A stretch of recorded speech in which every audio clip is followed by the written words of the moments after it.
Merci pour votre constante fidélité à Chérif la télévision. Mesdames et messieurs, bonsoir et bienvenue dans ce journal. Le Palais des Sports de Bamako a abrité pour la toute première fois la journée de bénédiction initiée par Cheikh Harouna Sankaré le dimanche 9 avril dernier. Une cérémonie marquée par des séances de prière pour le retour d'une paix définitive au Mali. Elle a enregistré la présence des autorités politiques et coutumières de la capitale avec comme invité de marque pour cette spéciale édition Cheikh Tidiane Ali Cissé, imam de la grande mosquée de Kaolack et petit-fils du Cheikh Ibrahima Niass. Les impressions du Cheikh Harouna Sankaré au micro d'Ousmane Kane. Avoir ces grands hommes saints dans un pays est une bénédiction pour un pays. Nous l'avons invité pour venir se joindre aux autres saints du Mali pour prier pour la paix, l'entente et l'union entre les Maliens. Nous avons fait appel à lui. Ce n'est pas parce que les saints du Mali n'ont pas prié pour le Mali, non. Depuis le début de cette situation à nos jours, aujourd'hui, il n'y a pas un religieux malien qui n'a pas prié pour ce pays-là. Et j'avoue que les bénédictions que les fils du Mali ont fait pour le Mali, c'est ce qui fait qu'aujourd'hui, le pays est encore debout. Mais nous avons vu qu'il faut joindre donc d'autres érudits, d'autres hommes saints, d'autres contrées pour venir se joindre à nos guides spirituels, à nos saints, afin qu'Allah subhanahu wa ta'ala puisse nous accorder la paix. Nous lançons un appel à l'ensemble du peuple malien de grâce. Donnons-nous la main, faisons face à notre ennemi commun. Prions pour la paix et la réconciliation. Cérémonie de clôture des travaux de l'atelier d'échange avec les acteurs pour la mise en œuvre des activités du programme Jeux d'effort 2 dans le cercle de Kati. Durant 3 jours, les participants ont dégagé les contraintes et proposé des solutions pour remédier aux différents problèmes auxquels les acteurs font face au cours de la réalisation des activités du programme. Kafoune Bachili et Samba Traoré. Feu de brousse, insuffisance d'eau, analphabétisation, vol de matériel, telles sont entre autres les contraintes communes abordées par les 3 groupes de travail. Au terme de ces 3 jours de concertation avec les acteurs pour la mise en œuvre des activités du programme Jeux d'effort 2, l'ensemble des activités du programme ont été passées en revue.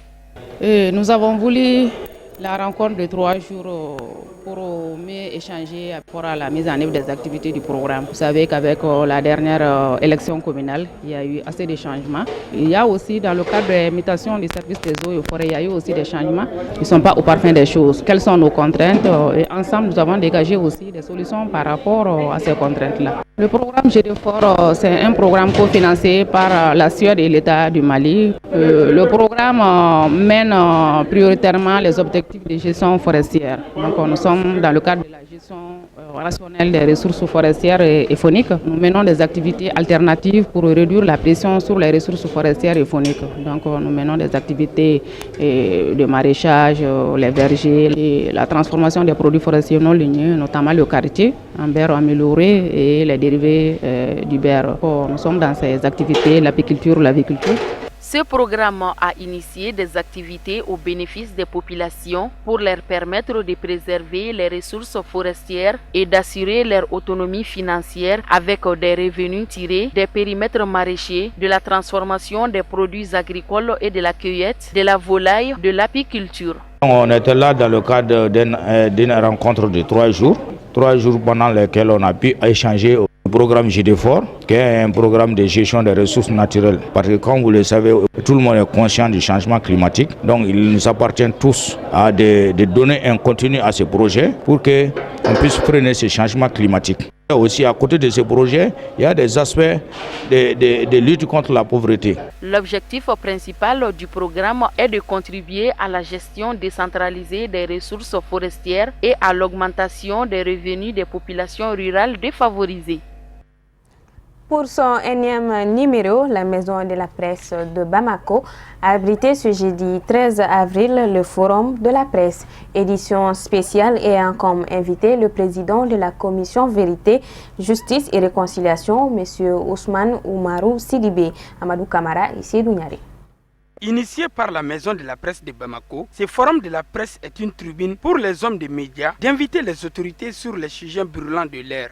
Le choix porté sur le président de la commission Vérité, Justice et Réconciliation, M. Ousmane Oumarou Sidibé, pour ce numéro, selon les initiateurs, n'est pas fortuit.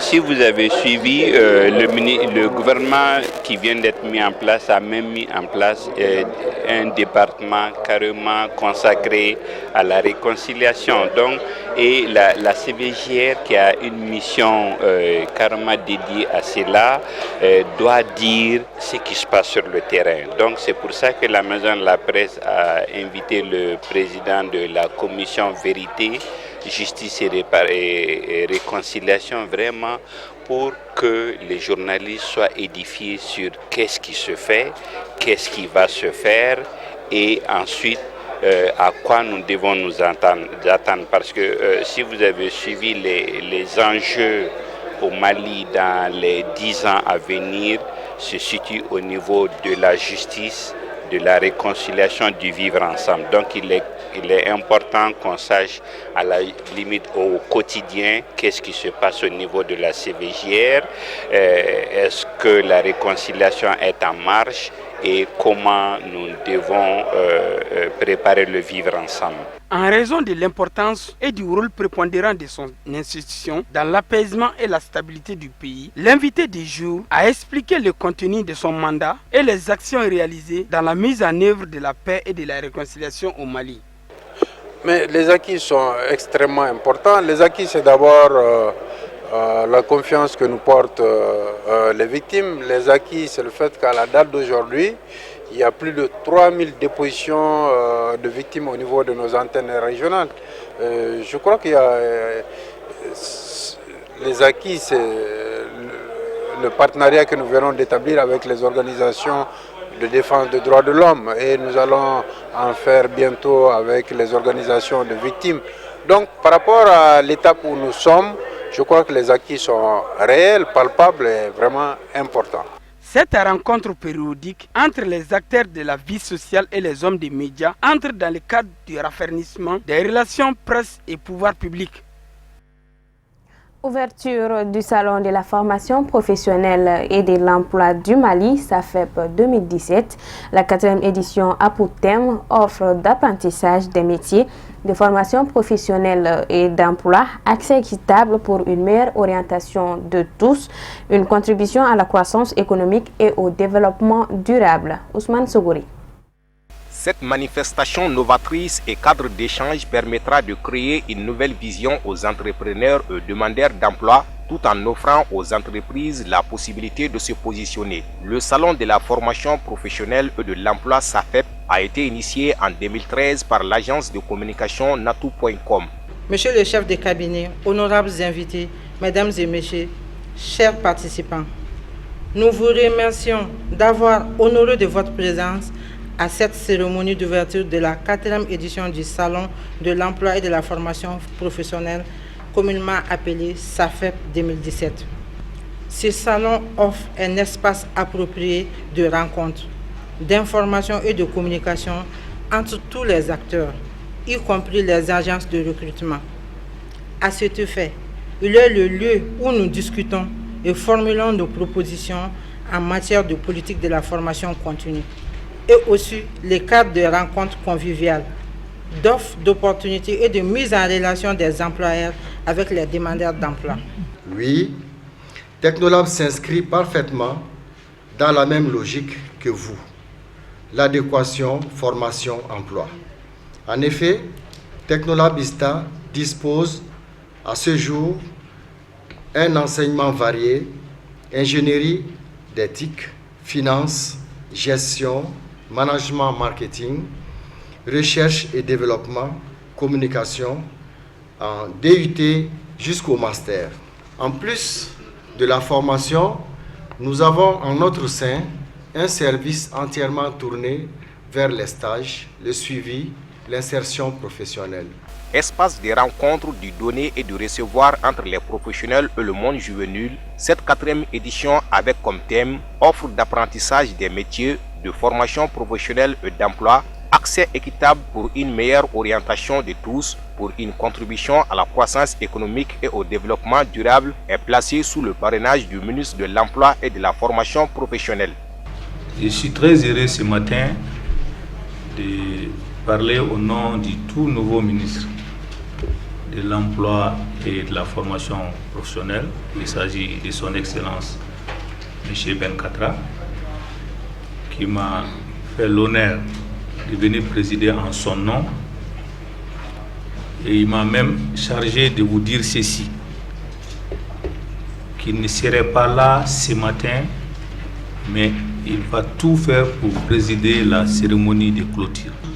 Que le tout nouveau est aussi attaché à cette question d'emploi et de formation professionnelle que ses prédécesseurs.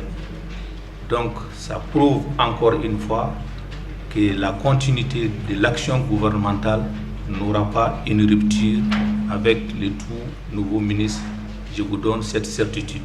L'ouverture de cette 4e édition du Salon de la formation professionnelle et de l'emploi a pris fin par une coupure symbolique du ruban et d'une visite guidée des stands par les officiels. À présent, l'actualité hors de nos frontières, en bref et en images, une compilation signée Khadija Kité.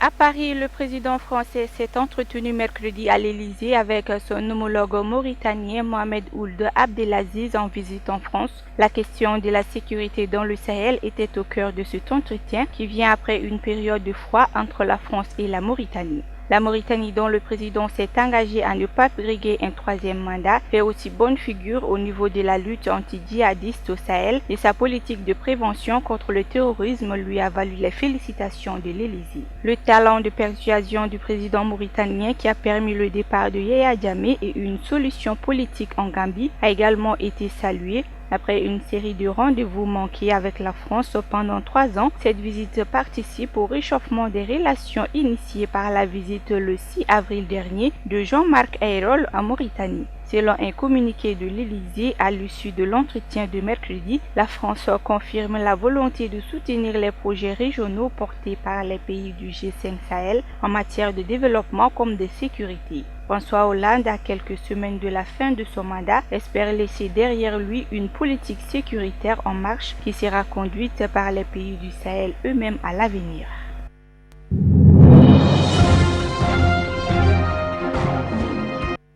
Les autorités marocaines ont annoncé mercredi avoir démantelé une cellule terroriste qui recrutait pour le compte du groupe djihadiste État islamique. Cette cellule affiliée à l'EI est composée de 7 membres et était active dans les villes de Fès et Moulay Yacoub, a indiqué le ministère de l'Intérieur dans un communiqué. Elle recrutait et envoyait des volontaires marocains dans les bastions djihadistes en Irak et en Syrie selon la même source. Les perquisitions ont permis de saisir des armes blanches, des uniformes militaires, des sommes d'argent et des équipements électroniques, a souligné encore l'Intérieur. Depuis la création en mars 2015 du Bureau central des investigations judiciaires, les autorités multiplient les annonces sur le démantèlement de cellules liées à l'EI et l'arrestation des recruteurs présumés. Le Maroc a été épargné par les attentats meurtriers commis par des djihadistes ces 5 dernières années. Ils avaient été frappés en 2003 puis en 2011.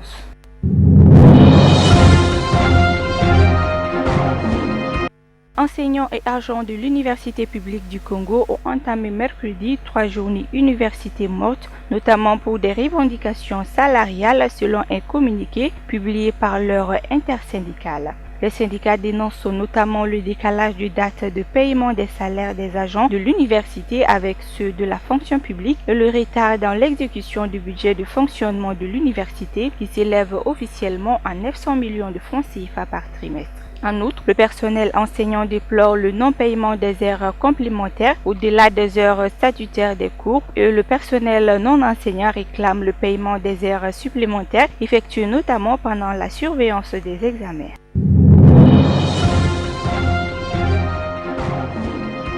Au Sénégal, l'incendie s'est déclaré mercredi après-midi lors d'un événement religieux, le Dakar de Medina Gonassé, une localité située dans la zone de Tambacounda, vers laquelle plusieurs milliers de personnes convergent chaque année pour prier ensemble pendant une dizaine de jours. Il y aurait une vingtaine de morts et des dizaines de blessés selon un bilan provisoire des autorités sénégalaises. L'origine de l'incendie est encore inconnue. Les flammes ont probablement pris de l'ampleur car c'est une zone où il fait actuellement très chaud, très sec et parce que l'événement est organisé en pleine brousse. Ce n'est pas d'ailleurs la première fois que se produit un incendie au Dakar de la Médina. Le dernier remonte à 2014. Une partie du site avait alors été détruite par les flammes. Une délégation gouvernementale est attendue sur les lieux ce jeudi, conduite par le ministre de l'Intérieur et de la Sécurité publique.